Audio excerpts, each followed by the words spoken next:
ಆಡಳಿತ ಪಕ್ಷದ ವಿರುದ್ಧ ಹನಿ ಟ್ರ್ಯಾಪ್ ಷಡ್ಯಂತ್ರವನ್ನು ನಡೆಸಲಾಯಿತಾ? ಅಧಿವೇಶನದ ಬೆನ್ನಲ್ಲೇ ಹಸ್ತದಲ್ಲಿ ಬದಲಾವಣೆ ಮಾಡಲಾಗುತ್ತಾ?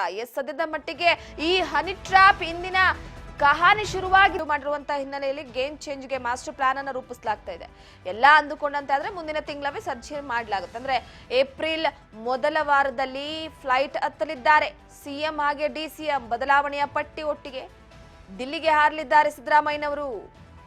ಡಿಸಿಎಂ ಜೊತೆಗೆ ದೆಹಲಿಗೆ ಬರುವಂತೆ ಸಿಎಂಗೆ ಸೂಚನೆಯನ್ನ ಕೊಟ್ಟಿರುವಂತದ್ದು ಹೈಕಮಾಂಡ್.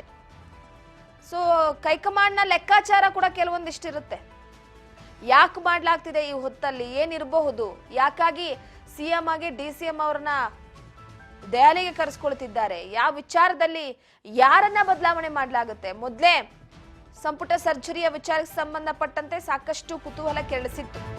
ಸೊ ಹಾಗಾಗಿ ಈ ಏಪ್ರಿಲ್ ಮೊದಲ ವಾರದಲ್ಲಿ ಸಿಎಂ ಹಾಗೆ ಡಿಸಿಎಂ ದೆಹಲಿಗೆ ತೆರಳುತ್ತಾ ಇದ್ದಾರೆ ಹೈಕಮಾಂಡ್ ನಾಯಕರೊಟ್ಟಿಗೆ ಚರ್ಚೆಯನ್ನು ನಡೆಸೋದಕ್ಕೆ. ಸೊ ಹಾಗಾಗಿ ಈ ಬದಲಾವಣೆಯ ಪಟ್ಟಿಯಲ್ಲಿ ಯಾರ್ಯಾರ ಹೆಸರಿರುತ್ತೋ ಗೊತ್ತಿಲ್ಲ. ಸಿದ್ದರಾಮಯ್ಯನವರು, ಡಿಸಿಎಂ ಡಿಕೆ ಶಿವಕುಮಾರ್ ಅವರು ಯಾರ್ಯಾರ ಹೆಸರನ್ನ ಸೂಚಿಸ್ತಾರೋ ಗೊತ್ತಿಲ್ಲ.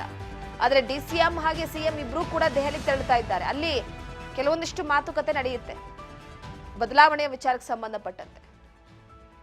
ಈಗಾಗಲೇ ಏಪ್ರಿಲ್ ಮೊದಲ ವಾರದಲ್ಲಿ ಹೋದ್ರೆ ಬದಲಾವಣೆಯ ಪಟ್ಟಿಯೊಟ್ಟಿಗೆ ಡೆಲ್ಲಿಗೆ ಹೋದ್ರೆ ಡಿಸಿಎಂ ಜೊತೆಗೆ ಏನು ಸಿಎಂ ತೆರಳಿ ಶೀಘ್ರದಲ್ಲೇ ಕೆಪಿಸಿಸಿ ಅಧ್ಯಕ್ಷ ಹಾಗೂ ಕ್ಯಾಬಿನೆಟ್ ಪುನರ್ರಚನೆ, ರಾಜ್ಯ ರಾಜಕೀಯದ ಅಧ್ಯಕ್ಷರ ಬದಲಾವಣೆ ಕುರಿತು ಮೀಟಿಂಗ್ ಅನ್ನು ನಡೆಸಲಾಗುತ್ತೆ. ಸುದೀರ್ಘ ಸಮಾಲೋಚನೆಯ ವೇಳೆ ಅಧ್ಯಕ್ಷ ಗಾದಿಯ ಕುರಿತು ಚರ್ಚೆಯನ್ನು ನಡೆಸಿ ಸದ್ಯ ಖಾಲಿ ಇರುವಂತಹ ವಿಧಾನ ಪರಿಷತ್ನ 5 ಸದಸ್ಯರ ನೇಮಕ, 5 ರಿಂದ 6 ಸಚಿವರಿಗೆ ಕೋಕ್ ನೀಡುವ ಕುರಿತು ಐ ಹೋಲ್ಟೇಜ್ ಸಭೆಯನ್ನ ಕೂಡ ನಡೆಸಲಾಗುತ್ತೆ.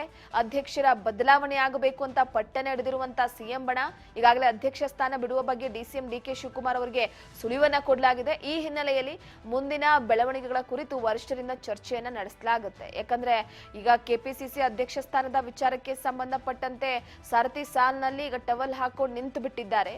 ಇದ್ರ ಜೊತೆಗೆ 5 ರಿಂದ 6 ಸಚಿವರಿಗೆ ಕೋಕ್ ಕೊಡುವ ಬಗ್ಗೆ ಕೂಡ ಐ ಹೋಲ್ಟೇಜ್ ಸಭೆಯನ್ನ ನಡೆಸಲಾಗುತ್ತೆ. ಇನ್ನು ವಿಧಾನ ಪರಿಷತ್ನ 5 ಸದಸ್ಯರ ನೇಮಕ ಕೂಡ ಆಗಬೇಕಾಗಿದೆ. ಯಾಕಂದ್ರೆ ಪ್ರಮುಖವಾಗಿ ಈಗಾಗಲೇ ಡಿಕೆ ಶಿವಕುಮಾರ್ದೊಂದು ಆಲೋಚನೆ ಇತ್ತು. ತಮ್ಮ ಸಹೋದರ ಡಿಕೆ ಸುರೇಶ್ ಅವರು ಯಾವಾಗ ಲೋಕಸಭಾ ಚುನಾವಣೆಯಲ್ಲಿ ಸೋತ್ರೋ ಪಕ್ಷದಲ್ಲಿ ಅವರನ್ನ ಫುಲ್ ಆಕ್ಟಿವ್ ಮಾಡುವ ವಿಚಾರಕ್ಕೆ ಸಂಬಂಧಪಟ್ಟಂತೆ ಪ್ರಯತ್ನ ಮಾಡ್ತಿದ್ದಾರೆ. ಕೆಪಿಸಿಸಿ ಅಧ್ಯಕ್ಷ ಸ್ಥಾನದ ವಿಚಾರವಾಗಿ ಅವರು ಕೊಡಿಸುವಂತಹ ವಿಚಾರವಾಗಿ ಕೂಡ ಚರ್ಚೆ ಆಗ್ತಾ ಇದೆ. ಅದಾಗ್ಲಿಲ್ಲ ಅಂದ್ರೆ ವಿಧಾನ ಪರಿಷತ್ನಾದ್ರೂ ಕೂಡ ಒಂದು ಸ್ಥಾನವನ್ನ ಕೊಡಿಸಲೇಬೇಕು ಅನ್ನುವಂತಹ ವಿಚಾರವಾಗಿ ಡಿಸಿಎಂ ಡಿಕೆ ಶಿವಕುಮಾರ್ ಅವರು ಪಣತೊಟ್ಟು ನಿಂತಿದ್ದಾರೆ. ಸೊ ಹಾಗಾಗಿ ಕೆಲವೊಂದಿಷ್ಟು ಸಚಿವರಿಗೆ ಯಾರು ಅನ್ಆಕ್ಟಿವ್ ಆಗಿದ್ದಾರೋ ಆ ಸಚಿವರಿಗೆ ಕೋಕ್ ಕೊಡುವ ವಿಚಾರವಾಗಿ ಕೂಡ ಚರ್ಚೆಯನ್ನು ನಡೆಸುವ ಒಂದು ಎಲ್ಲ ಲಕ್ಷಣ ಕಾಣ್ತಾ ಇದೆ. 5 ವಿಧಾನ ಪರಿಷತ್ ಸದಸ್ಯರ ನೇಮಕ, 5 ರಿಂದ 6 ಸಚಿವರಿಗೆ ಕೋಕ್ ಕೊಡುವಂತಹ ವಿಚಾರ, ಕೆಪಿಸಿಸಿ ಅಧ್ಯಕ್ಷ ಬದಲಾವಣೆಯ ವಿಚಾರಕ್ಕೆ ಸಂಬಂಧಪಟ್ಟಂತೆ ಈಗಾಗಲೇ ಎಲ್ಲಾ ರೀತಿಯ ಚರ್ಚೆಯನ್ನು ಪ್ರತಿನಿಧಿ ಬಸವರಾಜ್ ಹೂಗಾರ್ ಸಂಪರ್ಕದಲ್ಲಿದ್ದಾರೆ. ಬಸವರಾಜ್, ಪ್ರಮುಖವಾಗಿ ನೋಡಿ ಈಗಾಗಲೇ ಈ ಅಧಿವೇಶನ, ಬಜೆಟ್ ಅಧಿವೇಶನ, ಅದರ ಜೊತೆಗೆ ವಿಪಕ್ಷಗಳ ಆರೋಪ, ಅದರ ಜೊತೆಗೆ ಈ ಹನಿ ಟ್ರ್ಯಾಪ್ ವಿಚಾರದ ಹಿನ್ನೆಲೆಯಲ್ಲಿ ಸದ್ಯಕ್ಕೆ ಕಾಂಗ್ರೆಸ್ನಲ್ಲಿ ಕೆಲವೊಂದಿಷ್ಟು ವಿಚಾರದ ಬಗ್ಗೆ ಅಷ್ಟು ಗಮನ ಹರಿಸಲಿಕ್ಕೆ ಆಗ್ತಿರ್ಲಿಲ್ಲ. ಆದ್ರೆ ಈಗ ಈ ಹಿಂದೆ ಕೂಡ ಈ ಒಂದು ಸಚಿವ ಸಂಪುಟದ ಪುನರ್ರಚನೆ ಆಗಿರಬಹುದು, ಕೆಪಿಸಿಸಿ ಅಧ್ಯಕ್ಷ ಬದಲಾವಣೆಯ ವಿಚಾರ, ವಿಧಾನ ಪರಿಷತ್ ಸದಸ್ಯರ ನೇಮಕದ ವಿಚಾರವಾಗಿ ಹೈಕಮಾಂಡ್ ನಾಯಕರೊಟ್ಟಿಗೆ ಡಿಸಿಎಂ ಸಿಎಂ ಇಬ್ರು ಕೂಡ ಭೇಟಿ ಆಗ್ತಾನೆ ಇದ್ರು. ಫೈನಲಿ ಅಂತೂ ಇಂತೂ ಮುಂದಿನ ವಾರ ಬುಲಾವ್ ಸಿಕ್ಕಿದೆ ದೆಹಲಿ ಬರೋದಕ್ಕೆ. ಏನಾದ್ರೂ ಬದಲಾವಣೆ ಆಗಬಹುದಾ ಅನ್ನುವಂತ ಒಂದು ಪ್ರಶ್ನೆ. ರೂಪ, ರಾಜ್ಯ ಕಾಂಗ್ರೆಸ್ ಪಾಳ್ಯದಲ್ಲಿ ಕೆಲವೊಂದಿಷ್ಟು ಬದಲಾವಣೆ ಮಾಡಬೇಕು ಅನ್ನುವಂಥದ್ದು ಹಲವು ತಿಂಗಳುಗಳಿಂದಲೂ ಕೂಡ ಸಾಕಷ್ಟು ಒಂದ್ ಕಡೆ ಕೆಲವೊಂದಿಷ್ಟು ನಾಯಕರು ಒತ್ತಡವನ್ನು ಕೂಡ ಹೇರ್ತಾ ಇದ್ರು. ಕೆಪಿಸಿಸಿ ಅಧ್ಯಕ್ಷರ ಬದಲಾವಣೆ ಆಗಬೇಕು ಅನ್ನುವಂಥದ್ದು ಸ್ವಪಕ್ಷದಲ್ಲಿ ಹಿರಿಯ ಸಚಿವರು ಎಲ್ಲರೂ ಕೂಡ ಆಗ್ರಹಿಸ್ತಾ ಇದ್ರು. ಸಚಿವರು ಏನು ಈಗಾಗಲೇ ಕೆಪಿಸಿಸಿ ಅಧ್ಯಕ್ಷ ಸ್ಥಾನ ಬದಲಾವಣೆ ಆಗಬೇಕು, ಅವರು ಅಧಿಕಾರಾವಧಿ ಮುಗಿದಿದೆ, ಒಬ್ಬರಿಗೆ ಒಂದೇ ಹುದ್ದೆ ಅನ್ನುವಂಥ ನಿಟ್ಟಿನಲ್ಲಿ ಪಕ್ಷದ ಸಿದ್ಧಾಂತದಂತೆ ನಡಿಬೇಕು ಅನ್ನುವಂಥದ್ದು ಹಲವಾರು ಸತೀಶ್ ಜಾರಕಿಹೊಳಿ ಆಗಿರ್ಬೋದು, KN ರಾಜನ್ ಅವರಾಗಿರ್ಬೋದು, ಹಲವಾರು ನಾಯಕರು ಕೂಡ ಒತ್ತಾಯಿಸಿದ್ರು. ಸೊ ಇವೆಲ್ಲ ವಿಚಾರಗಳು ಒಳಗೊಂಡಂತೆ ಮೊನ್ನೆ AICC ಅಧ್ಯಕ್ಷರಾಗಿರ್ತಕ್ಕಂಥ ಮಲ್ಲಿಕಾರ್ಜುನ್ ಖರ್ಗೆ ಅವರು ಸಿಎಂ ಸಿದ್ದರಾಮಯ್ಯವ್ರನ್ನ ಭೇಟಿ ಮಾಡಿ ಚರ್ಚೆ ನಡೆಸಿದಂಥ ಸಂದರ್ಭದಲ್ಲಿ ಅವತ್ತೇ ದೆಹಲಿಗೆ ಬರುವಂತೆ ಒಂದಿಷ್ಟು ಬುಲಾವ್ ನೀಡಿದ್ರು ಅನ್ನುವಂಥ ಮಾಹಿತಿ ಕೂಡ ಇತ್ತು. ಅದಾದ ಬಳಿಕ ಇದೀಗ DK ಶಿವಕುಮಾರ್ ಅವರಿಗೆ ಮತ್ತೆ ಇಬ್ಬರು ನಾಯಕರು ಕೂಡ ದೆಹಲಿಗೆ ಮುಂದಿನ ವಾರ ಬರುವಂತೆ ಈಗಾಗಲೇ ಹೈಕಮಾಂಡ್ ನಾಯಕರು ಸೂಚಿಸಿದ್ದಾರೆ ಅನ್ನುವಂತಹ ಮಾಹಿತಿ ಕೂಡ ಸಿಗ್ತಾ ಇದೆ. ಹಾಗಾಗಿ ಕೆಲವೊಂದಿಷ್ಟು ಪಕ್ಷದ ಒಂದಿಷ್ಟು ಬೆಳವಣಿಗೆಗಳು ಮತ್ತೆ ಸರ್ಕಾರದಲ್ಲಿ ಕೂಡ ಸಂಪುಟ ಪುನಾರಚನೆ ಆಗುವಂಥದ್ದು, ಕೆಲವೊಂದಿಷ್ಟು ಕೆಲವೊಂದಿಷ್ಟು ಹಿರಿಯ ಶಾಸಕರನ್ನ ಈ ಬಾರಿ ಸಂಪುಟದಲ್ಲ ತೆಗೆದುಕೊಳ್ಬೇಕು, ಕೆಲವೊಂದಿಷ್ಟು ಸಚಿವರನ್ನ ಕೈ ಬಿಡಬೇಕು ಅನ್ನುವಂತಹ ಒಂದಿಷ್ಟು ಲೆಕ್ಕಾಚಾರಗಳಿದಾವೆ. ಈಗಾಗಲೇ ಸಚಿವರ ರಿಪೋರ್ಟ್ ಕಾರ್ಡ್ ಕೂಡ AICC ನಾಯಕರ ಕೈ ಸೇರಿರ್ತಕ್ಕಂಥದ್ದು. ಮತ್ತೆ ಕಾಂಗ್ರೆಸ್ ಪಾಳ್ಯದಲ್ಲಿ ಕೂಡ ಕೆಲವೊಂದಿಷ್ಟು KPCCಯಲ್ಲಿ ಕೂಡ ಕೆಲವೊಂದಿಷ್ಟು ಹುದ್ದೆಗಳನ್ನ ಬದಲಾವಣೆ ಮಾಡಬೇಕನ್ನುವಂಥದ್ದು. DK ಶಿವಕುಮಾರ್ ಅವರು ಕೂಡ ಅಧ್ಯಕ್ಷ ಸ್ಥಾನ ಬೇಕು ಅನ್ನುವಂಥ ಬಿಗಿಪಟ್ಟನ್ನ ಹಿಡಿಯುವಂಥ ಸಾಧ್ಯತೆ ಇದೆ. ಆದರೆ ಒಂದಿಷ್ಟು AICC ನಾಯಕರು ಈಗ ಒಂದು ಅಧ್ಯಕ್ಷ ಸ್ಥಾನ ಬದಲಾವಣೆ ಮಾಡುವಂಥ ನಿಟ್ಟಿನಲ್ಲಿ ಕೂಡ ಮುಂದಾಗಬಹುದು. ಯಾಕಂತಂದ್ರೆ ಪಕ್ಷದ ವಲಯದಲ್ಲಿ ಹಲವಾರು ಒತ್ತಡಗಳು ಕೂಡ ಇರತಕ್ಕಂಥದ್ದು. ಇವೆಲ್ಲಾ ವಿಚಾರಗಳನ್ನ ಒಳಗೊಂಡಂತೆ ಚರ್ಚೆ ನಡೆಸಲಿಕ್ಕೆ ಈಗಾಗಲೇ ಹೈಕಮಾಂಡ್ ನಾಯಕರು ಈಗ CM ಸಿದ್ದರಾಮಯ್ಯ ಮತ್ತೆ CM DK ಶಿವಕುಮಾರ್ ಅವರಿಗೆ ಬುಲಾವ್ ನೀಡಿರ್ತಕ್ಕಂಥದ್ದು. ಒಂದು ಕಡೆ ರೂಪ, ಇನ್ನೊಂದು ಕಡೆ ಈ ಹನಿ ಟ್ರ್ಯಾಪ್ ಪ್ರಕರಣ ಅಂತಕ್ಕಂಥ ವಿಚಾರ ಕೂಡ ದೊಡ್ಡ ಮಟ್ಟದಲ್ಲಿ ಸದ್ದು ಮಾಡ್ತಾ ಇದೆ.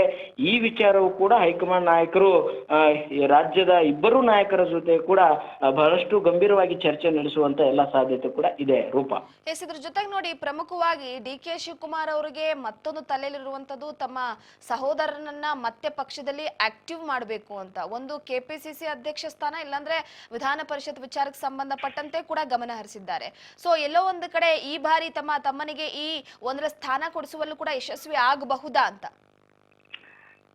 ರೂಪಾ, ಖಂಡಿತವಾಗ್ಲೂ ಈಗ ಒಂದ್ ಕಡೆ KPCC ಅಧ್ಯಕ್ಷ ಸ್ಥಾನ ಬದಲಾವಣೆ ಆಗಿರ್ಬೋದು, ಮತ್ತೆ ಪರಿಷತ್ ಸ್ಥಾನಕ್ಕೆ ನಾಮನಿರ್ದೇಶನ ಮುಖಾಂತರ ಆಯ್ಕೆ ಮಾಡುವಂಥದ್ದು ಕೂಡ ಇರುವಂಥದ್ದು. ಅದರಲ್ಲಿ ಸಾಕಷ್ಟು ಕಾರ್ಯಕರ್ತರಿಗೆ ಕೊಡಬೇಕು ಅನ್ನುವಂಥ ಒತ್ತಡ ಇದೆ, ಮತ್ತು ಪ್ರಾದೇಶಿಕವಾರು ಕೊಡಬೇಕು ಅನ್ನುವಂಥದ್ದು ಕೂಡ ಇದೆ. ಈ ಒಂದು ನಿಟ್ಟಿನಲ್ಲಿ ಅದನ್ನ ಯಾರೋ ಒಂದಿಷ್ಟು ಲಾಬಿ ಮುಖಾಂತರ ಪಡೆದುಕೊಳ್ಳಬಾರ್ದು, ಸಚಿವರ ಮಕ್ಕಳಿಗೋ ಅಥವಾ ಅವರ ರಿಲೇಷನ್ಗೋ ಯಾರಿಗೂ ಕೂಡ ಕೊಡಬಾರ್ದು. ಆದರೆ ಪಕ್ಷದ ನಿಷ್ಠಾವಂತ ಕಾರ್ಯಕರ್ತರಿಗೆ ಪರಿಷತ್ ಸ್ಥಾನ ಕೊಡಬೇಕು ಅನ್ನುವಂತಹ ಒಂದಿಷ್ಟು ಕೂಗುಗಳು ಕೂಡ ಇದಾವೆ.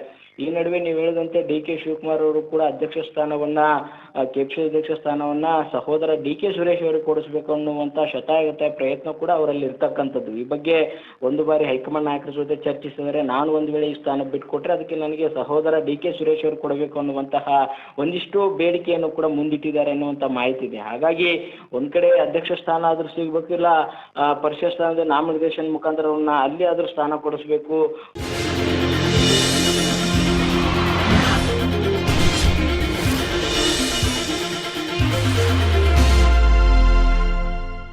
KPCC ಅಧ್ಯಕ್ಷ ಸ್ಥಾನ ಗಾದಿ ಮೇಲೆ ಕೂರಿಸಿದ್ರೆ ಇನ್ನೊಂದು ಪಕ್ಷದ ವಲಯದಲ್ಲಿ ಯಾವ ರೀತಿಯಾಗಿ ರೆಸ್ಪಾನ್ಸ್ ಬರುತ್ತೆ, ಯಾವೆಲ್ಲ ನಾಯಕರು ಏನೆಲ್ಲ ಹೇಳ್ತಾರೆ ಅನ್ನುವಂಥದ್ದನ್ನು ಕೂಡ ಗಮನದಲ್ಲಿ ಇಟ್ಕೊಂಡು